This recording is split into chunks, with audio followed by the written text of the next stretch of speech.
সবাই ভালো ব্যবহারের যোগ্য হয় না, মাঝে মাঝে যে যেমন তার সাথে ঠিক তেমন করাই উচিত। এটা বেয়াদবি না, এটা দরকারি। আসসালামু আলাইকুম, সবাই কেমন আছেন? আলহামদুলিল্লাহ আমি অনেক ভালো আছি। আজকের ব্লগটাও সকাল থেকেই শুরু করেছি। সকালবেলা অনেক কুয়াশা ছিল, এই কুয়াশার ভিতরেই ছেলেকে স্কুলে পাঠালাম কারণ ছেলের পরীক্ষা। তারপর রান্নাঘরে চলে এসেছি নাস্তা বানানোর জন্য। তো চুলায় ফ্রাই প্যান বসিয়ে আগে ডিমটা ভেজে নিচ্ছি। আর ডিমে আজকে এই পরিমাণ পেঁয়াজ দিয়েছি আমি একদম উল্টাতে পারতেছিলাম না। তার ভিতরে হচ্ছে ফ্রাই প্যানটা একদমই ছোট। তো সুন্দর করে ডিমটা ভেজে নিচ্ছি। আমার ডিম ভাজা শেষ, উঠিয়ে নিয়েছি। এখন হচ্ছে রুটি ভাজার পালা। বেশি রুটি ভাজবো না, 2-3টা রুটি ভাজবো শুধু স্বামীর জন্য।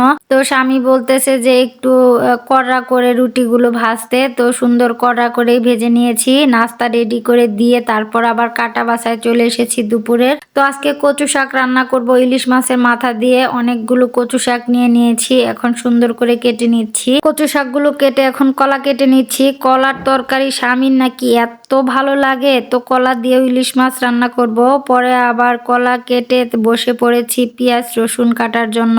তো পেঁয়াজ রসুন সুন্দর করে কেটে একদম সব কাটা বাছার কাজ শেষ করে নিচ্ছি। এখন হচ্ছে একটা ইলিশ মাছ নিয়েছি। ইলিশ মাছটা দেখতে ছোট হলেও খেতে কিন্তু ভীষণ মজা। স্বামী মাঝের মধ্যে এরকম ইলিশ মাছ আনে মাঝারি সাইজের, খেতে ভীষণ ভালো লাগে। আমি তো খুবই পছন্দ করি ইলিশ মাছ, আমার ভীষণ ভালো লাগে। তো সুন্দর করে কেটে নিয়েছি। কাটা বাছার কাজ শেষ করে চুলায় কলা সিদ্ধটা বসিয়ে দিয়েছি। পাশের চুলায় আরেকটা কড়াই বসিয়ে দিয়েছি, দিয়ে দিয়েছি তেল, পেঁয়াজ কুচি, লবণ। তো সুন্দর করে এখন ভেজে আর রসুন বাটা দিয়ে দিলাম। এখন একটু নাড়াচাড়া দিয়ে গুঁড়া মশলাগুলো দিয়ে নিচ্ছি। হলুদ, মরিচ, ধনিয়া, জিরার গুঁড়া সবকিছু দিয়ে সুন্দর করে নাড়াচাড়া দিয়ে সামান্য পানি দিয়ে মশলাটাকে ভালোভাবে কষাবো। যেহেতু ইলিশ মাছ দিয়ে রান্না করব এজন্য আমি মশলা কষিয়ে তারপর হচ্ছে রান্নাটা করে নিব।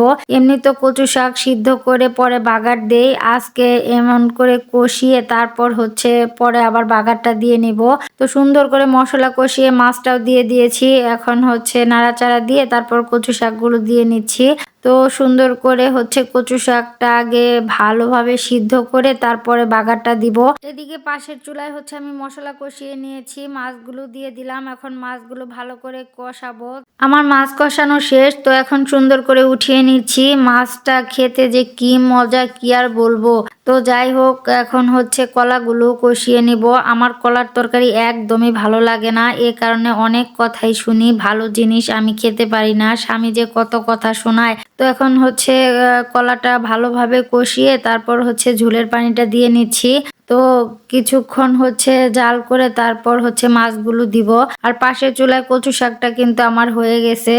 তো আর বেশিক্ষণ হচ্ছে চুলায় রাখবো না, এখন হচ্ছে বাগার দিব। তো বাগার দেওয়ার আগে আমি গতকালকের একটু ভাজি ছিল সেটা একটু গরম করে নিচ্ছি। তো চিংড়ি মাছ দিয়ে পেঁয়াজ কলি ভাজি করেছিলাম, সেটাই হচ্ছে গরম করছি। আর এখন হচ্ছে মাছটাও দিয়ে দিলাম। তো আর কিছুক্ষণ জাল করে তারপর নামিয়ে ফেলবো। তো বাগারের পেঁয়াজ রসুন ভেজে নিয়েছি, এখন কচু শাকগুলো দিয়ে নিচ্ছি। একদম একদম ভাজা ভাজা করে ফেলবো, না হলে পানি পানি থাকলে একদমই কচু শাক খেতে ভালো লাগে না। তো সুন্দর করে রান্না বাড়ার কাজ কমপ্লিট করে নিলাম। তো আমার রান্না বাড়া শেষ, এখন হচ্ছে খাওয়ার পালা। আলহামদুলিল্লাহ আলহামদুলিল্লাহ, স্বামীর নাকি অনেক ভালো লেগেছে আজকের রান্নাগুলো। তো তার ভালো লাগলে আমার মানে পরিশ্রম সার্থক। তো আমি কষ্ট করে রান্না করি তার যাতে ভালো লাগে। তো যাই হোক, রাতের বেলা আবার একটু চিড়া ভেজে নিচ্ছিলাম। আর চিড়া তো পলিথিন থেকে একদম ঢেলে দিয়েছি, কিন্তু নিচে যে গুঁড়া গুঁড়া ছিল সেগুলো তো আর খেয়াল করিনি। তো পরে বুঝতেছিলাম যে এগুলো তো নিচে লেগে যাবে, তো এই কারণে একটু তেলও দিয়ে নিলাম। তো তেল দিয়ে সুন্দর করে ভেজে তারপর হচ্ছে একটু টেলে নিব। আর আমি চাটাও বসিয়ে দিয়েছি। তো যাই হোক, আজকের ব্লগটা কেমন লাগলো অবশ্যই জানাবেন। সামান্য ভালো লেগে থাকলে একটা লাইক কমেন্ট শেয়ার করে দিবেন। আল্লাহ হাফেজ।